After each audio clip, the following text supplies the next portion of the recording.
Vamos falar um pouquinho de fundo imobiliário, Carol? Eu acho que a gente pode falar de fundo imobiliário, os fundos que o Stormer gosta, talvez você tenha uma carteira, não sei, mais conservadora, enfim. Sim. Bom, fundo imobiliário, tá? Fundo imobiliário é uma tese de investimento que eu gosto muito, como eu mencionei, prefiro até do que dividendos, justamente pelo fato de que tu tem proventos mensalmente, vocês querem me ver feliz perto do dia 14 de cada mês, eu tô assim. Dá aquela piscadinha no Isso, celular, ó, dia né? 14 tá bom, tá bom. Então, assim, sim, eu acho que vale muito a pena e tem vantagens muito grandes em trabalhar investindo em fundos imobiliários. Uma delas é, primeiro, a ausência de corretagem para compra e venda, isso facilita muito a vida. Segundo, tu consegue trabalhar com cotas, ou seja, tu não precisa aportar uma gigantesca quantidade de dinheiro, tu pode ir comprando um pouquinho todos os meses. E à medida que vão caindo novos proventos, vira um bolo de neve, tu pode investir esses proventos em novas cotas e com isso vai crescendo violentamente a tua carteira ao longo do tempo. Então e isso, por enquanto, tem vindo já isento de imposto de renda, por enquanto, né? Os dividendos, né, no Os caso. dividendos. Eu acredito que em algum momento eles vão acabar sendo taxados, é bem provável. Mas no momento os dividendos eles caem líquidos. E geralmente a gente consegue, com uma boa carteira de dividendos em fundos imobiliários, perdão, a gente consegue algo em torno de 1,1, eventualmente até 1,2 se o cara for um pouco mais agressivo ao mês livre de imposto de renda, o que eu considero um excelente Sim. retorno. Tá? Normalmente, carteiras elas devem ser compostas. Aí nós estamos entrando numa polêmica. Polêmica número 1. Qual é o número de ações ideal numa carteira de investimento de prazo mais longo? Algumas pessoas vão dizer, tu tem que ter 8 ações, outras vão dizer que tu teria que ter 10 ações, outras vão dizer até mesmo 20 ações. Porque à medida que tu diversifica, tu reduz o teu risco, e reduzindo o teu risco, tu consegue ter um crescimento mais estável.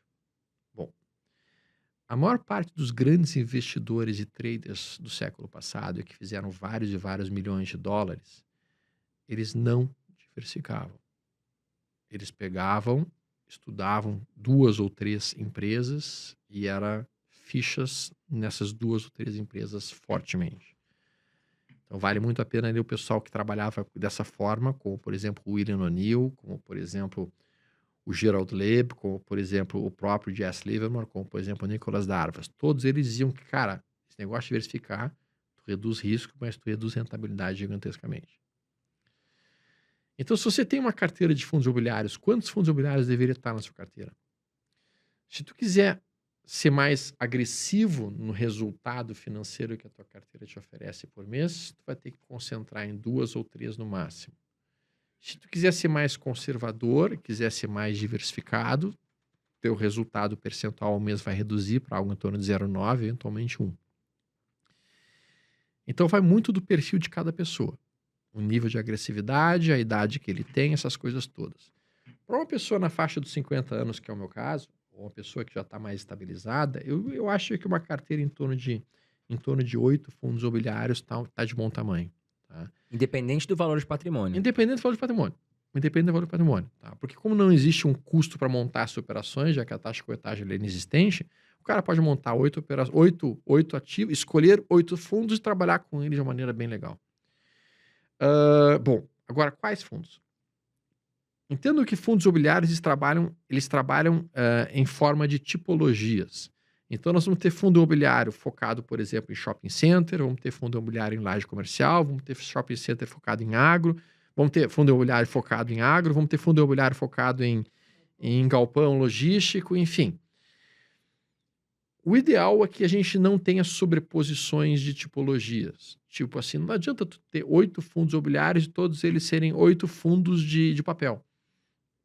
Porque aí tu tá muito concentrado em um único setor.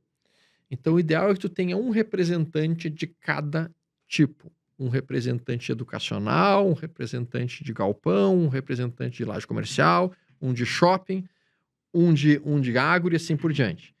Então, a forma como eu faço eu quero ter pelo menos um representante de cada tipo. Assim como dentro de um time de futebol, a gente vai ter um jogador com cada função, eu quero dentro do meu time, dentro do meu fundo imobiliário, eu quero ter um de cada tipo, né? Eu quero ter um zagueiro, eu quero ter um atacante, eu quero ter um meio campo, eu quero ter um volante, eu quero ter esse tipo de... Reserva, Eu quero ter tudo. reserva, eu quero ter um goleiro. Bom, Então, essa é a forma que eu começo a distribuir.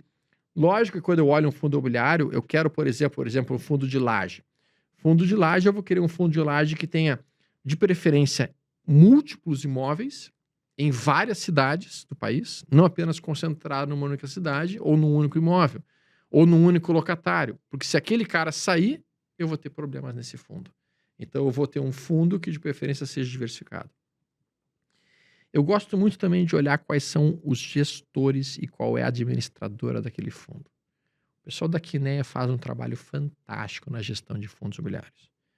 Tá? Então, se tem algum fundo imobiliário com o qual, cara, eu posso botar a mão de que esse fundo está bem gerido, são os fundos da Quineia. Tá? Então, qualquer um da Quineia, eu olho, tá, esse aqui eu posso colocar. KNRI, KNSC. KNCR. KNCR eu acho muito lindo, muito bom.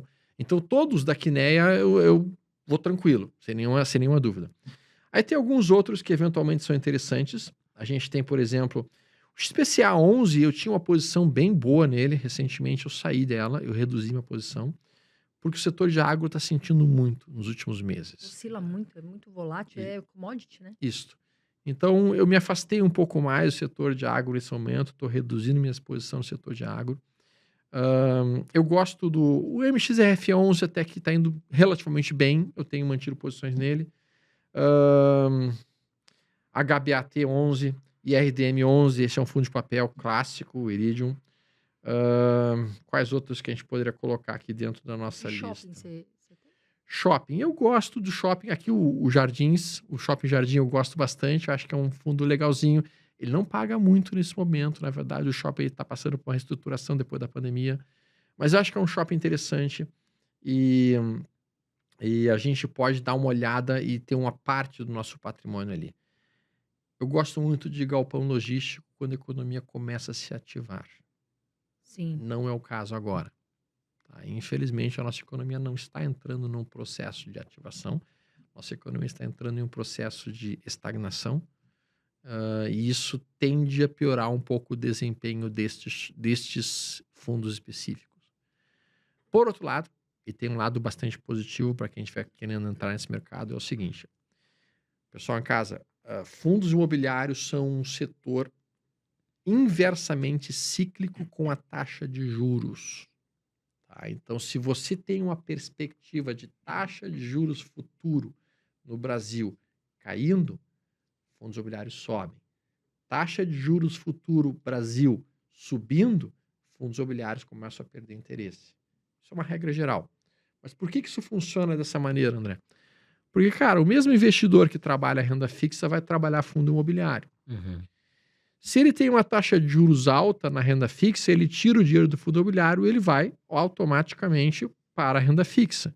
Se daqui a pouco ele vê que a renda fixa dele não está rendendo lufas porque a taxa de juros caiu, o que ele faz? Ele tira o dinheiro da renda fixa Começa a mexer, vai pra lá, e traz para o fundo imobiliário. Então, neste momento, qual a perspectiva que a gente tem para a taxa de juros Brasil? Cair. A gente está vendo que o governo está pressionando cada vez mais o nosso Banco Central, e isso deve acelerar muito mais a partir do final do ano, quando vai acontecer a troca do presidente do Banco Central, e provavelmente vai ser o Gallipoli. E o Gallipoli é muito mais alinhado com o governo, no sentido de cortes de juros mais fortes, e isso automaticamente favorece, sim, o setor de fundos imobiliários. Né? Então, eu olho para fundos imobiliários, talvez... mas só que eu acho que a janela perfeita de oportunidade de compra de fundo imobiliário foi uns 3 meses atrás. Sim. No meu entendimento. E a gente Até um viu, pouco né? pra trás, né? O FIX subiu Tinha muito. coisa muito barata, né? Fundos de shopping estavam negociando muito abaixo. Cara, Fundos de shopping subiu muito em 2023, né? tinha fundo de shopping que estava com o preço valor patrimonial de 0,05, 0,6. E bons shoppings, né? shoppings. Bons negócios. Acho que tivemos boas oportunidades aí.